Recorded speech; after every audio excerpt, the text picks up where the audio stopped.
Peace and greetings. Pardon me. I pray everyone is doing well with the sound of my voice. Prior to going any further, it's always customary for a person to introduce themselves and give a little bit of background on who they are prior to going any further so that the viewer, in this particular case, and any subsequent writings that I do, the reader can have an understanding of the paradigm in which I'm presenting my information. So with that being said, peace and greetings. My name is Greg Williams. First and foremost, I'm a practicing metaphysician. And simply what that means is that I study the sciences of the physical as well as the spiritual and how they are connected with each other. That takes us deeper than just the physical world. Some people will say conscious, subconscious, different names. But if you study long enough and further enough, then you will see that they're connected. Now, with that being said, I'm a product of an Army family, so I'm a military brat or a former military brat as I was coming up. My father was in the Army, and I lived in different places overseas as well as throughout the United States. Primarily overseas, I lived in Germany, so I've been there twice, once as an infant and next time between the ages of 10 through 12, or 9 through 12. In the United States, I lived in New York City, I lived in Kansas, I lived in California, as well as in Georgia. Also, my family, we drove cross country from New York to California, and my parents were very good at having my sister and I be able to get fully immersed in the visuals and the different people as we made our trek across country. When my father got stationed when we were in Kansas and we moved to, he got stationed to Hawaii. He left prior to us. He left a few months before us to set up living quarters for us. So I helped my mother. I obtained my license by that time at 16, and helped my mother drive from Kansas to California. And that was a great experience. So I bring that up because it helped me planted the seeds for me to see and be around different cultures of people. And that's important because it helped me to, as I've gotten older, to appreciate the uniqueness of everyone, because we all, as we can speak on the turmoil that's going on based upon the false construct of race and skin color, I come with a different viewpoint in the sense that I've gotten to learn people for people, although I see the uniqueness within our skin color, which is important so that we don't discount the cultures of people. But it's also important to also draw the uniqueness of our similarities. So those seeds were planted for that. Upon graduating from high school, it's also important to mention that in high school, I went to 3 different high schools, 3 different states. So 10th grade, I was in Kansas, finished out 10th grade and did 11th grade in Hawaii, and 12th grade in New Jersey. Upon graduating in New Jersey, I went to Mercer County Community College and obtained, in New Jersey, Trenton, New Jersey, or West Windsor, and obtained my associate's degree in business administration. Then I matriculated to Howard University in Washington, D.C., and obtained my finance degree with a minor in management from Howard. And Howard, that was a great experience, as well as Mercer. But Howard was a great experience for me because it's a HBCU. And for those who don't know what a HBCU is, that's a historical black college and university. There's over 100 of them within our country. And Howard's considered the Black Harvard.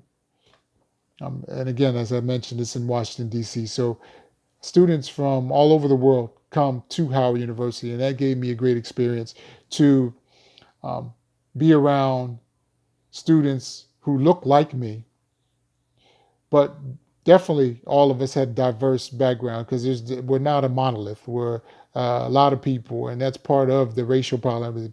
People think that all black people think the same, or most think the same, but no group have all individuals thinking the same.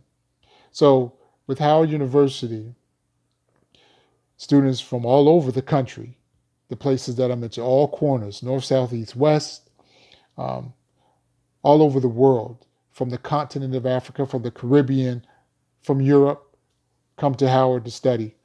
And again, that was a great experience, to be around my people and see the different nuances like all other people see within their groups, their homogeneous group, if you will. So upon graduating from Howard, I came back to New Jersey and I started working full time as well as part time, and I still maintain that. So I have a full time and a part time job. My full time job is with the Office of the Attorney General in New Jersey, and I'm a senior financial investigator. We regulate the casino. So anyone from maintenance all the way through ownership, as well as key executives of companies that service the casinos in an ancillary, meaning non-gaming related, as well as gaming related capacity, have to get licensed. The one unit, and I've been there for 30 years, so I've had a chance to be in a whole lot of units and experience different types of people in terms of applicants who have applied for the licensure. And what I like mostly, the one particular unit that I liked the most of being in was the gaming unit, which we travel all over the world. So we would deal with individuals who, if you've been on a casino floor, let me just break it down. If you've been on a casino floor and you see the dice, you see all the things on the floor, be it the dice, the cards, anything. People, those tools or those things had to be manufactured. So there are companies that create these things. So their officers and their companies have to be licensed. So we would do financial and criminal background investigations. And we do that based upon the information they put in their application. So again, it can go from maintenance all the way up to owners and key executives, but based upon the assets that an individual has, we have specialized units to deal with these different cases or applications. So that's great. That's a great experience because again, it taught me I was able to deal with various people. So when I first came in, I dealt with cases that weren't so in depth. So that would be those employees, be it maintenance or dealers, and great experience dealing with those individuals. And then moving my way up dealing with more complex and more voluminous applications where people have more assets, multiple homes, multiple security, so on and so forth, and having those types of experiences as I dealt with them. I saved the part-time one job for second because that leads me into what I do now in terms of with the metaphysician or the metaphysics types of paradigm. So at Mercer, I am a education specialist and I am a student success coach. So in short, what we do is to help to make the students' experience at Mercer, I won't say easier, but more, they can navigate it better. So we help to point out the resources, give them tips on how to study, to help them be better students. And I've been there for close to 30 years. Now, along with that capacity, job capacity, I've also worked with what we have called a youth college, which in the Trenton campus are Trenton High students, Trenton High School students who are coming to supplement their education to help them get better prepared for college. So while working with them throughout the years, I've helped them with the college preparatory format, helping them to be ready not only academically, but also socially, the social education. And during that time, I realized that the students did not know how to critically think. And so in realizing that, then I created a workshop called Critical Thinking Cultural Development.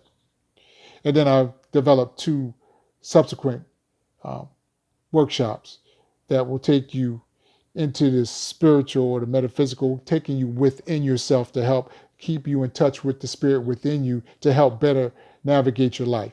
But with the cultural development one, which I'll speak on first, because that's the one that I do the most, because that's the first step towards the other ones. What I realized was that those students, which are primarily African American and Latino, that they will go on to get their degrees. They'll get their high school diploma because they have that support system with family, as well as coming into the youth college with the resources to help them to obtain those things. And they'll get to their advanced degrees from associates all the way through PhD if they choose. But what I realize is that would it really serve them? And what I mean by that is, and I'm gonna give you a piece of my critical thinking, cultural development workshop. An educated person, their information, their education helps to service themselves individually, their families, and their communities. And if their education does not help them with that, then they're not educated. That just means they're highly trained in that specific discipline. What's the example? So what I ask the students to do is I ask them to give me a definition of education, functional definition, which they do. And then I ask them also to do the same with training, being trained, they do. Then I ask them, what's the first form of education? They give me various answers, which are not correct. Very good answers, but they're not correct. Then I say to them, the first form of education is knowledge of self.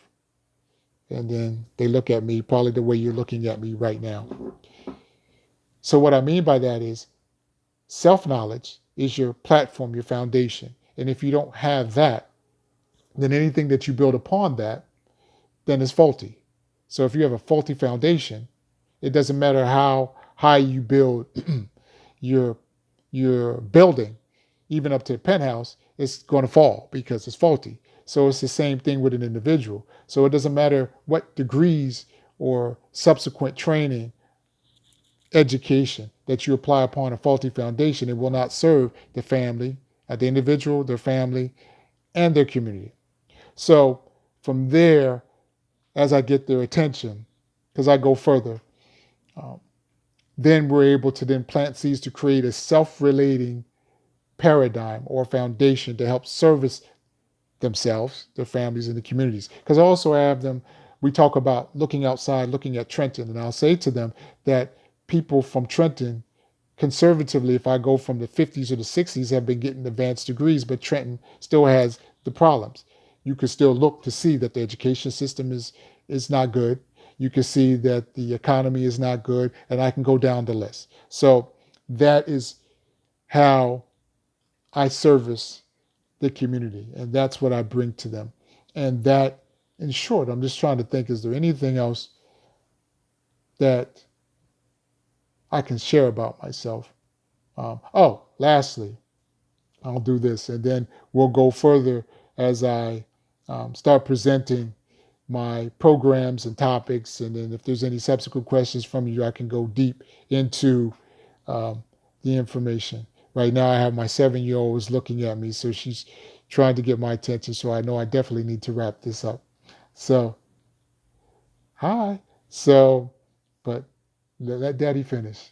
So, she's waving. So, I'm waving for her, waving at everyone. So, lastly, what I want to do, I want to circle back to Howard University.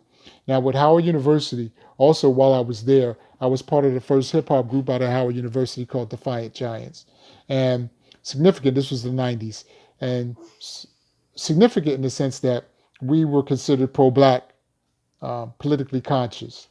And how I say it's significant and relevant to what I do now.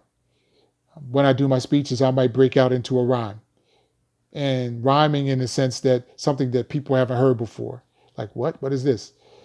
And more specifically, or more important with that, in bringing up Defiant Giants, in order to create these types of rhymes, we read. You had to read, you had to study to get more in tune with self, so that you were genuine and sincere and what you were saying. So that may come up too. So that is a little bit about myself. So I leave you how I greeted you. Peace and greetings. Hotep. Look forward to communicating with you more as we move on. Peace. Wakanda forever.